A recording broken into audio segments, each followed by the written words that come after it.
for best settings if you're a gamer, and I'll be also showing you how to set up Nvidia GeForce Experience and what are the uses of this Nvidia GeForce Experience software. So before starting, I would like to focus on something important, that is I've already made a video on how to do advanced setup of Razer Cortex Game Booster, which is a really good game booster and helps user in increasing FPS and reduce lag of a game.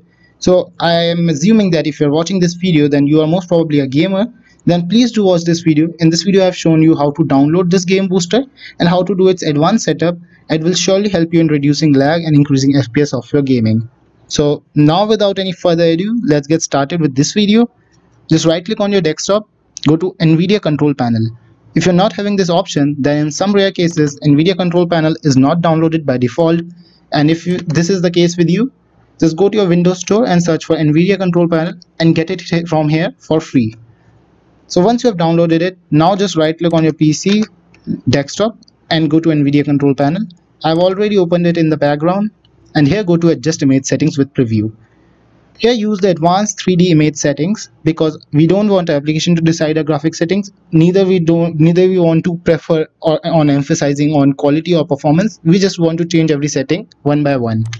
So now let's come to manage 3D settings. In manage 3D settings, a really important part is if you have recently installed or downloaded a game, you have to select that game in program settings. Go to program settings in manage 3D settings and add that game's executable file. Executable file is the .exe file. You can find that file in the directory of your game. So for example, GTA 5.exe is here.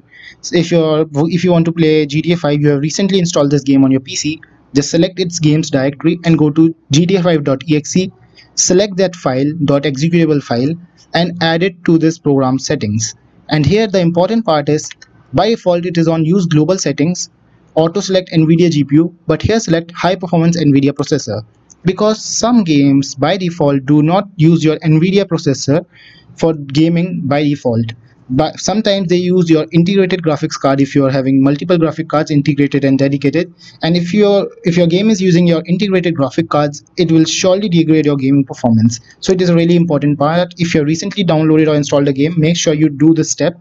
And once you've done it, let's go back to global settings because it is a really important part. And now we'll be making changes to our global settings. Now let's discuss these settings one by one. First one is image sharpening. So Nvidia describes it as it helps in improving your graphics. It won't put any much load on your PC, but it will improve graphics. But that's not the truth. The truth is it won't make a significant difference in your graphic quality, but it will put a really high load on your GPU. So it will lead to degradation of your gaming performance, so just keep it off. Same goes for ambient occlusion, keep it off. And isotropic filtering. Now it is an important part because if you have a high-end GPU like GTX 1080 Ti or RTX 2080, I would recommend you to keep it on 16x or 8x. But if you just have a mediocre GPU like MX150, like in the PC I'm using for recording is having only GeForce MX150, so I'll recommend you to keep it application controlled and change these settings according to your game. For example, if you're playing a really high-end game on a mediocre GPU, just keep it off. For example, Call of Duty Modern Warfare 2019 edition. But if you're playing a game like GTA 5 or Max Payne 3, you can keep your anisotropic filtering level to 2x, 4x, or maybe 8x2 in Max Payne 3. So it depends on game to game if you have a mediocre GPU, but if you have a high-end GPU, just keep it to 8x or 16x. You will see a significant difference in your graphic quality. FXAA, keep it off. Mode should be application control. Transparency should be off. Now come to CUDA GPUs. CUDA GPUs, turn it to all. All is that if you have multiple GPUs, select multiple GPUs. I have GeForce MX150, so just select GeForce MX150 or the graphic card you are having. Now max frame rate. Max frame rate, keep it off. Multi frame rate sampling. Now again important part, if you have a high-end GPU, turn it on. But I don't have a high-end GPU like GTX or RTX edition of Nvidia. I have a MX150, I'll keep it off. But if you are a high-end user, just keep it on. It is a really nice setting. And OpenGL rendering GPU, select your graphic card. Now it is an important step because, for example, I use Filmora video editor for editing my stuff. So if I turn it on, now whenever there is a process in my PC that requires rendering, it will use graphic card, my dedicated graphic card, instead of my integrated graphic card. So it is a really important step to just turn it on to a GeForce MX 150 or whichever graphic card you are having. Now let's come to power management mode. Now by default it is on optimal power, but I've seen a lot of YouTubers recommending you to prefer maximum performance. But I totally disagree, because the way that they describe prefer maximum performance is just not at all true. They define it in a way that it will help you in putting your PC's maximum RAM in running a particular game, or it will just boost your gaming performance, but that's not true at all. The truth is, if you prefer maximum performance in global settings, then it will just overclock your GPU at every instance whenever you're running any software, you are running any app. So it is not recommended, because even if you're running a notepad, it will use your PC's maximum performance. It will overclock your GPU, it will heat up your battery, it will heat up your system, and that's really not good, because it will degrade your battery life. It will also heat up your PC, which is not good for your graphic card too. So I prefer optimal power, because it distributes your GPU's RAM in way better way. For example, if you're running a game, it will use maximum power of your GPU. But if you're using a notepad or a really small software, it won't use that much of power of your GPU. But if you're having trouble playing a game and you're not able to play that game in high settings, or you're not able to play that game in high performance, then what I'll recommend you is just go to program settings, add that game, and change the power management mode to prefer maximum performance for that particular game. For example, I've done it for GTA 5.exe. Don't change prefer maximum performance in global settings, just change it for that particular game, but not in global settings. In global settings, keep it to optimal power.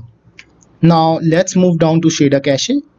Shader cache, keep it on. It will help you in just improving performance of your gaming, overall gaming. It is a nice feature of this Nvidia control panel, so keep it on. Now texture filtering, keep it off. Negative LOD bias, keep it on allow if you are having a graphic card like MX 150, mediocre graphic card. But if you have a high-end graphic card, I would recommend keeping it on clamp. But it is more like a hit and trial method. For some GPUs and for some games, you would prefer allow, but for some games or some GPUs, you would prefer clamp. So if you have installed a new game, first try running it on allow mode, then try running it on clamp mode, and if you see a significant difference on any particular settings, just keep that setting and keep playing that game on that setting. So it is just a hit and trial method. So texture filtering, keep it on quality, because the other options are like high performance, high battery life. It makes the things complicated. Just keep it on quality, and it will depend on a particular game. Whichever you are running, the texture filtering will be according to that game. It is a lot more simpler than just changing its settings. Now texture filtering, try linear optimization, keep it off. Threaded optimization, change it to auto. Triple buffering off, and vertical sync, use 3D application settings, because it synchronizes your PC's refresh rate with your game's refresh rate. But if you turn it on for all games, what it will do is, even if your game runs on 50 Hz but your PC runs on 60 Hz, it will try to synchronize it, which will lead to lag. So I won't recommend turning it on for all games. Just use the 3D application settings, that is, whichever game you are running, it will use its setting, and it is way better than having lags because of turning it on for all games. Now that's all for these settings. I would recommend you to apply these settings, and once you have done so, now let's move to GeForce Experience. If you don't have Nvidia GeForce Experience installed in your PC, it is really simple to install it. Just write on Google, download Nvidia GeForce Experience, go to this first link by nvidia.com and click on download now. The downloading will be started once you click here. Installation is really simple, so there is no point of showing you how to do so. Once you have installed and downloaded Nvidia GeForce Experience, just open it and this screen will pop up. This is the home screen. You will get a list of all the games present in your PC. But if you're not getting this list, all you have to do is right click on these three dots and scan for games. It will scan for games really quick. And the benefit of this software is, for example, I want to change setting for the game NBA 2K20. I'm getting an option for revert because it has already optimized my game.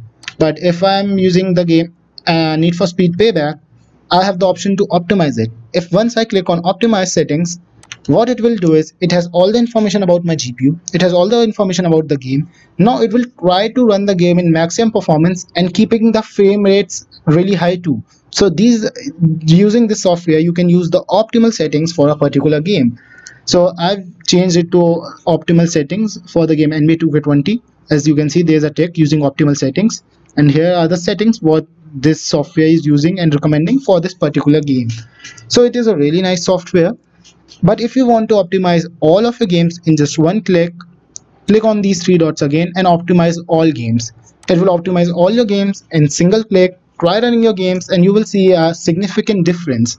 Now the best part about this GeForce Experience software is not that it optimizes a single game or all the games in one click. The best part is its driver update comes with every big game release. For example, a big game like Call of Duty is coming. As soon as the game is released, on the same day you will get GeForce Game Ready drivers for that particular game. For using optimal settings for that particular game, you will get a driver update here. For example, I got a recent update on 15 April and I have not downloaded it, and I'm sure that once I have downloaded it, soon I'll get another update within a week. So the driver updates are really fast and really helps in improving gaming performance. So that's all for GeForce Experience. Here's I have shown you how you can use your Nvidia GeForce Experience. There was not much to show in here. So thank you for watching this video. If you like this video, please hit the like button below, and also if you have any doubt, write in the comment section. If you want me to make video on any particular topic, then also you can write, and don't forget to subscribe for more. Thank you and have a nice day.